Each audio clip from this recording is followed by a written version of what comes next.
Welcome, welcome. I'm John. Today we are talking about the second wines.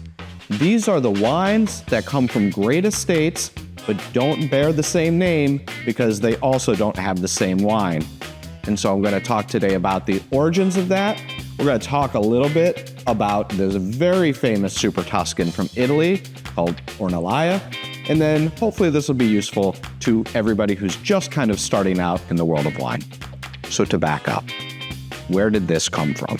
Back in the 1700s, Château Margaux in the Bordeaux region of France decided they needed to do something with the grapes that just weren't quite good enough for their signature wine.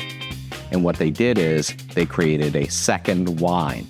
Now this wine had grapes that were grown right there, just along with the top wine, but at a much lower price point as a way to incentivize people to get them. Now, this originally was basically leftover wine. So they would take the wine as it aged and they would mix it with the different barrels and the different plots, and they would put it together and they would have some left over. And this wine, which tended to be from younger vines and things like that, was often drunk by the people who worked there. But in a marketing move, Château Margaux was the first one to say, let's sell this second wine. We could sell it at a lower price point and allow people the experience of Margaux without that expensive price tag. Well, now this has grown. So if you look in California or Spain or in Italy, you will see that this is a normal practice now to have a second wine. So, a few things to keep in mind. The first of all is that it is the same winemaking team that is making that expensive wine. Now, it's the same vineyard too, but nowadays it is very typical that they are mostly focused on the younger vines. If you can imagine, a grapevine, as it is maturing, is producing grapes that are different. So if you could think of any plant, the initial fruit that is grown off of it will be some sort of greenish fruit, and then over time it will develop until finally it is not producing fruit at all. What they are trying to do with this is reflect the house style, but maybe not have all the house quality. So it's partially barrel selection, partially vineyard blocks, partially age of vines, and it really depends on the maker. Let's talk about Ornellaia for a minute. So Ornellaia was founded in 1981, and it was founded kind of on the heels of the Super Tuscan movement. The Super Tuscan movement was basically a bunch of people in Italy who said the rules don't apply to us. So in this particular region of Italy, it was only Sangiovese grapes, Chianti, that you could grow in the region, and these winemakers said, we can make wine just like the French. So these rule breakers, in a stroke of marketing genius, decided to call their Bordeaux blends Super Tuscans. This wine, Ornellaia, is one of the premier Super Tuscans in the world. Your price tag is roughly $250 a bottle. So we are going to take the Ornellaia here. We are going to take the Serre Nuove, which is their second wine. We're going to taste it over on the bar and talk a little bit about the differences. Good news, you made it to the bar, the wine made it to the bar. And so what we're going to do is we're going to use the Coravin. And the idea of the Coravin is that it doesn't allow air, oxygen to get into the bottle. And instead, it will fill it with CO2. And so that'll allow us to preserve the wine. And when we're dealing with pretty expensive bottles, it is obviously good for tasting to use something like Coravin, which is kind of like the industry standard, instead of opening the bottle and then being forced to guzzle it when you don't want to. So this is kind of a little bit of a collector's tool, the Coravin.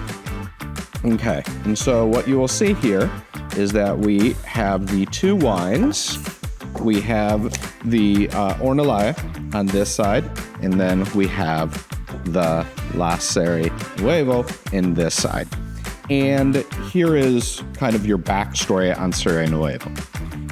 So the first vintage, remember Ornellaia was 1981. For this wine, it was 2000. And this is a classic Super Tuscan in the sense it has Merlot, Cabernet Sauvignon, it has Cabernet Franc, it has Petit Verdot. The philosophy is that this particular wine has a little bit more Merlot in it compared to the Ornellaia. Now, amongst other things, it allows it to be drunk like more in a more fresh manner. It also allows them to use some of the younger grapes, especially the Cabernet Sauvignon, and it kind of mellows them out a little bit. So it's a little bit different. Now your price is considerably different. This is about a third of the price of the Ornellaia. And so this is a sub $100 bottle wine. It still isn't that cheap, okay? As a kind of starting matter, you could kind of see visually that this has a lot of the indicators of more of a Merlot wine, and that has to do with the rim. And so that will be something that you will see versus the Ornellaia, which is just a little bit darker, which is usually the case that that has to do with the composition. These are both relatively new. So this is the 2021, which is the current release that you can get for Ornellaia. 2022 for La Serre Nuove, which is really just the Italian for the new nursery, the new greenhouse. And so that's where the name comes from. Now the aging curve is going to be different. So the Ornellaia is intended to be drunk in about 20 years.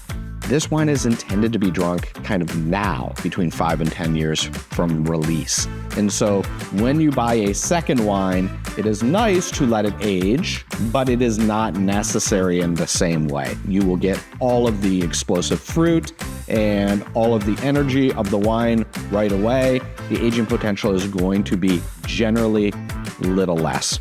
The concept, the sales concept is we could sell you both of these. We know you'll drink this while you age this, and then you keep buying both, right?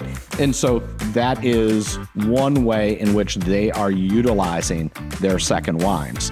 Now, this isn't limited to Ornellaia, okay? So in Sassicaia has its Roberto, Margaux, we talked about before, the Pavilion Rouge, Lafite Rothschild has Crudis de Lafite, Petit Mouton for Mouton Rothschild. So this is not anything kind of new in the sense that or limited to Ornellaia in particular. So let's do a quick tasting. This is the Ornellaia. You'll get the depth of the smell. You get a little bit of a darker color. Serre Nuove is just a little bit fresher, easier to drink. You get more of a lighter fruit, and part of that comes from the Merlot itself.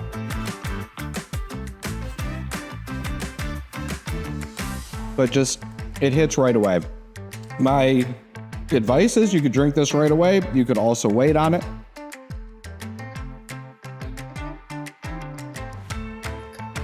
And the Ornellaia is just really, really tight. It is really, really tannic. And this is the sort of thing, too, that you can imagine aging very well. So right now, this is easier, better to drink. The Ornellaia would require a longer decant, quite frankly, a lot more years in your cellar. And that's how you get here. Now, here is the thing.